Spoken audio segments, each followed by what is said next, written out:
সারা বিশ্বের বিস্ময়ের সেই নাম,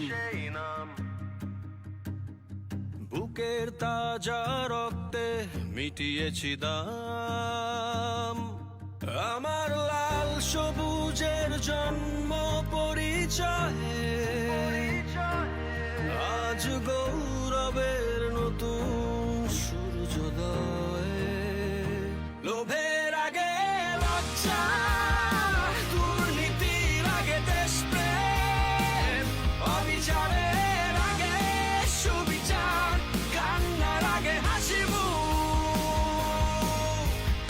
আমার আগে আমরা, আমাদের আগে দেশ, ক্ষমতার আগে জনতা, সবার আগে বাংলাদেশ। আমার আগে আমরা, আমাদের আগে দেশ, ক্ষমতার আগে জনতা, সবার আগে বাংলাদেশ।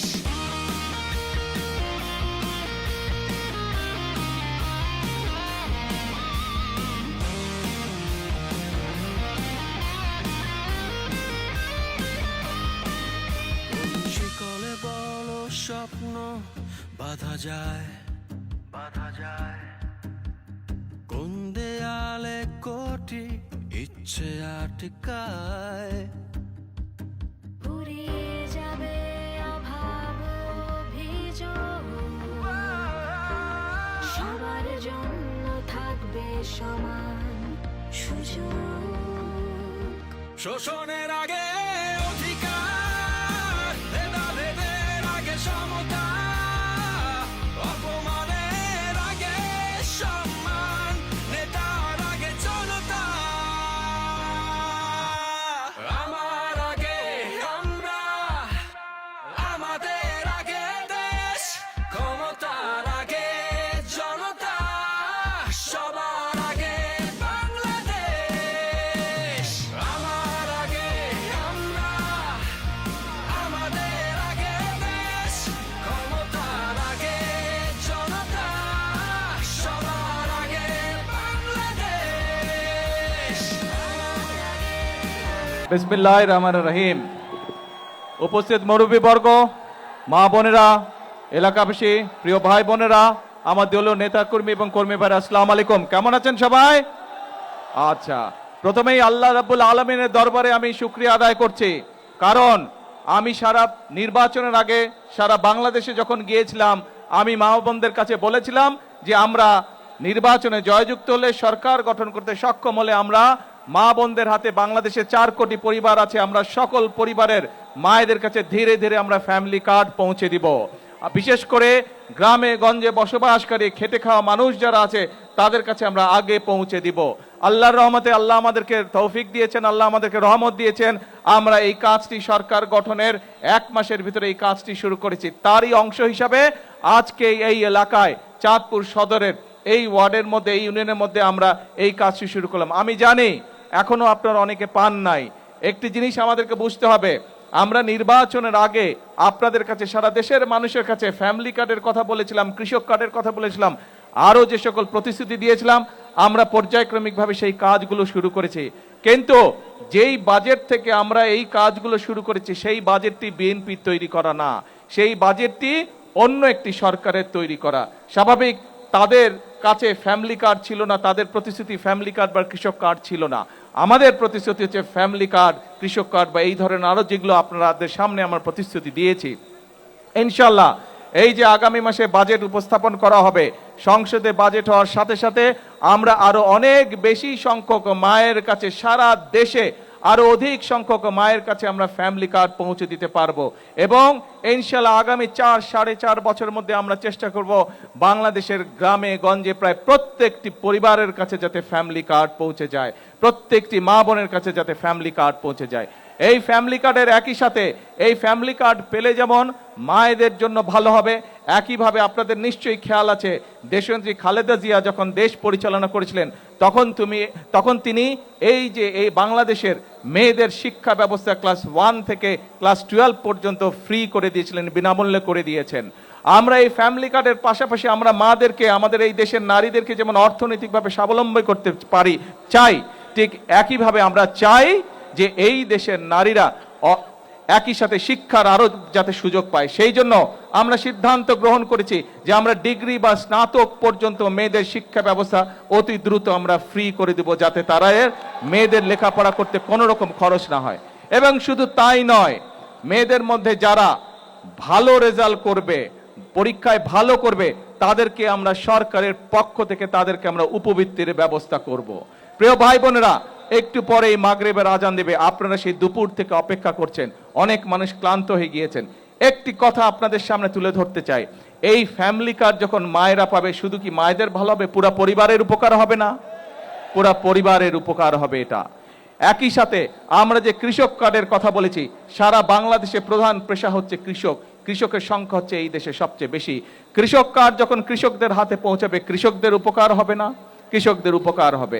একইভাবে যে আমরা খাল খননের কথা বলেছি, এই যে আজকে 2টি খাল পুনর্খনন আমরা শুরু করেছি, আমরা সারা বাংলাদেশে খাল পুনর্খননের কাজ শুরু করেছি। যেখানে খাল পুনর্খনন প্রয়োজন, খাল আমরা পুনর্খনন করব, যেখানে খাল খনন প্রয়োজন সেখানে আমরা খাল খনন করব। অর্থাৎ প্রিয় ভাই বোনেরা, এই দেশের মানুষ বিগত 1 যুগ ধরে আন্দোলন করেছে তাদের রাজনৈতিক এবং অর্থনৈতিক অধিকার প্রতিষ্ঠিত করার জন্য।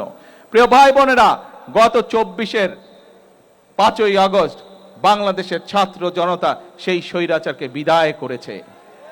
বিদায় করার পরে প্রিয় ভাই বোনেরা, এখন হচ্ছে দেশ গড়ার পালা। আমাদের ছাত্র ছাত্রীদেরকে, এখানে একটু আগে একজন এই কলেজের ছাত্রী এসেছিল, তারা এখানে তাদের কলেজের একটি ইনস্টিটিউশন বিল্ডিং করতে চাইছে। আমরা এই বাজেটে, আগামী যে বাজেট সেই বাজেটে আমরা শিক্ষার উপরে সবচেয়ে বেশি বরাদ্দ রেখেছি, যাতে করে আমরা যেমন স্কুল কলেজ তৈরি করতে পারবো নতুন নতুন যেখানে যেখানে প্রয়োজন। একই সাথে আমরা যখন রান্না করি, মশলা যদি খারাপ হয়, রান্না কি ভালো হয়? রান্না ভালো হয় না। সেজন্যই আমরা শিক্ষকদেরকে ট্রেনিং দেওয়ার জন্য আমরা বাজেটে বরাদ্দ রেখেছি। আমাদের শিক্ষকদেরকে আমরা ট্রেনিং দেব, যাতে তারা সুন্দরভাবে ভালোভাবে আমাদের আগামী প্রজন্মকে শিক্ষা দিতে পারে। প্রিয় ভাই বোনেরা, এখানে এই যে একজন অনেকক্ষণ ধরে একটা উঁচা করে সাইনবোর্ড রেখেছে, ইপিজেড লিখে রেখেছে। এই ইপিজেড এর কাজ শুধু এই চাঁদপুর জেলা নয়, আপনাদেরই সন্তান, এই এলাকার সন্তান আশিক চৌধুরী এখানে আছে, যে বিডার চেয়ারম্যান যাকে নিযুক্ত করা হয়েছে, তাকে আমি আজকে দায়িত্ব দিয়ে যাচ্ছি, যত দ্রুত সম্ভব সবকিছু বিবেচনা করে সম্ভাব্যতা যাচাই করে এই ইপিজেড এর কাজ যদি বাস্তবসম্মত হয়, তাহলে এখানে আমরা ইনশাল্লাহ দ্রুত ইপিজেড করব, যাতে করে এই এলাকার সন্তানেরাই শুধু কর্মসংস্থানের ব্যবস্থা না হয়, যাতে করে এই এলাকায় আরো বেশি মানুষ অন্য এলাকা থেকে আসতে পারে, বেকার যুবকরা কর্মসংস্থার জন্য। প্রিয় ভাই বোনেরা, কিছুক্ষণ আগে আমি ওইটা টেকনিক্যাল কলেজ গোসারহাটে আমরা প্রযুক্তি বিদ্যালয় চেয়েছে। আমরা চাই প্রযুক্তি বিদ্যালয় করার মাধ্যমে আমরা চাই আমাদের দেশের তরুণ সমাজ, ছেলে হোক মেয়ে হোক, তাদেরকে দক্ষ হিসাবে গড়ে তুলতে, যাদের দেশেই হোক বিদেশেই হোক তারা কর্মসংস্থানের ব্যবস্থা করতে পারে। প্রিয় ভাই বোনেরা, এই ফ্যামিলি কার্ডের কথাই বলুন, এই কৃষক কার্ডের কথাই বলুন, খাল কর্মসূচির কথাই বলুন, ইপিজেড এর কথাই বলুন, এই টেকনিক্যাল কলেজের কথাই বলুন, এই সকল যদি আমরা বাস্তবায়ন করতে পারি, তাহলে ধীরে ধীরে এই দেশের মানুষের ভাগ্য পরিবর্তন করতে সম্ভব হবে। প্রিয় ভাই বোনেরা, এখন সময় হচ্ছে কাজ করার, দেশ গড়ার, মানুষের ভাগ্য পরিবর্তন করার। আমাদেরকে নতুন নতুন টেকনিক্যাল কলেজ গড়ে তুলতে হবে, যাতে করে আমাদের ভবিষ্যৎ, আমাদের সন্তানেরা, আমাদের তরুণরা যাতে করে সেখানে দক্ষ হিসেবে গড়তে পারে। আমাদেরকে হাসপাতাল গড়ে তুলতে হবে, আমাদেরকে ডাক্তার গড়ে তুলতে হবে, যাতে করে আমাদের দেশের মানুষ চিকিৎসা সুবিধা পায়। আমাদের মাদেরকে অর্থনৈতিকভাবে স্বাবলম্বী করতে হবে, আমাদের কৃষক ভাইদেরকে স্বাবলম্বী করতে হবে, আমাদের দেশকে আমাদেরই গড়তে হবে। প্রিয় ভাই বোনেরা, বাইরে থেকে কেন লোক এসে আমাদের এই দেশ গড়ে দিয়ে যাবে না। এই দেশ যদি গড়তে হয়, আমাদের সকলের ভাগ্য, এই দেশের 20 কোটি মানুষের যদি ভাগ্য পরিবর্তন করতে হয়, তাহলে 20 কোটি মানুষের 40 কোটি হাতকে শ্রমিকের হাতে রূপান্তরিত করতে হবে। আমরা যেদিন এই 20 কোটি মানুষের হাতকে 40 কোটি হাতকে যদি আমরা শ্রমিকে রূপান্তর করতে পারি, তাহলে ইনশাল্লাহ দেশের মানুষের ভাগ্যের পরিবর্তন করতে পারবো। প্রিয় ভাই বোনেরা, দেশের মানুষ চায় স্থিতিশীলতা, দেশের মানুষ চায় দেশের শান্তি। কিছু মানুষ, একটি মহল বিভিন্ন বিতর্কের সৃষ্টি করছে। আজকে আপনাদেরকে সামনে রেখে আমি বলে দিতে চাই পরিষ্কারভাবে, 2026 সালে 12ই ফেব্রুয়ারি নির্বাচনে আমরা দেশের মানুষকে যে প্রতিশ্রুতি দিয়েছিলাম, দেশের মানুষ তার পক্ষে রায় দিয়েছে। কাজে আমরা দেশের মানুষকে সাথে নিয়ে সেই সকল প্রতিশ্রুতি বাস্তবায়নের কাজে হাত দিয়েছে। কারণ এই সকল প্রতিশ্রুতি ইনশাল্লাহ পর্যায়ক্রমিকভাবে যদি আমরা বাস্তবায়ন করতে পারি, দেশের মানুষের ভাগ্যের পরিবর্তন হবে। একটি মহল রাজনীতির নামে তারা বিভ্রান্তি ছড়ানোর চেষ্টা করছে। প্রিয় ভাই বোনেরা, আমি ছোটবেলায় থেকে দেখে এসেছি রাজনীতি মানে খাল খনন, কৃষির উৎপাদন বৃদ্ধি। প্রিয় ভাই বোনেরা, আমি ছোটবেলা থেকে দেখে এসেছি রাজনীতি মানে নতুন নতুন মিল কলকারখানা তৈরি এবং কর্মসংস্থানের ব্যবস্থা করা। প্রিয় ভাই বোনেরা, আমি ছোটবেলায় থেকে দেখে এসেছি রাজনীতি মানে মানুষের স্বাস্থ্যের ব্যবস্থা করা। প্রিয় ভাই বোনেরা, রাজনীতি মানে আমি দেখে এসেছি মানুষের নিরাপত্তা নিশ্চিত করা। কাজে এটাই হচ্ছে আমাদের রাজনীতি। রাজনীতির নামে যদি কেউ বিভ্রান্ত সৃষ্টি করতে চায়, রাজনীতির নামে যদি কেউ অরাজকতা সৃষ্টি করতে চায়, প্রিয় ভাই বোনেরা, আপনারা কি বসে থাকবেন? আমরা কেউ বসে থাকবো না। কারণ বিএনপি যে সকল কর্মসূচি গ্রহণ করেছে, প্রত্যেকটি কর্মসূচি হচ্ছে এই দেশের খেটে খাওয়া মানুষের কর্মসূচি। সেজন্যই আমরা আন্দোলন করেছি। আন্দোলনে বাংলাদেশের মানুষ, লক্ষ লক্ষ হাজার লক্ষ মানুষ প্রাণ দিয়েছে, হতাহত হয়েছে।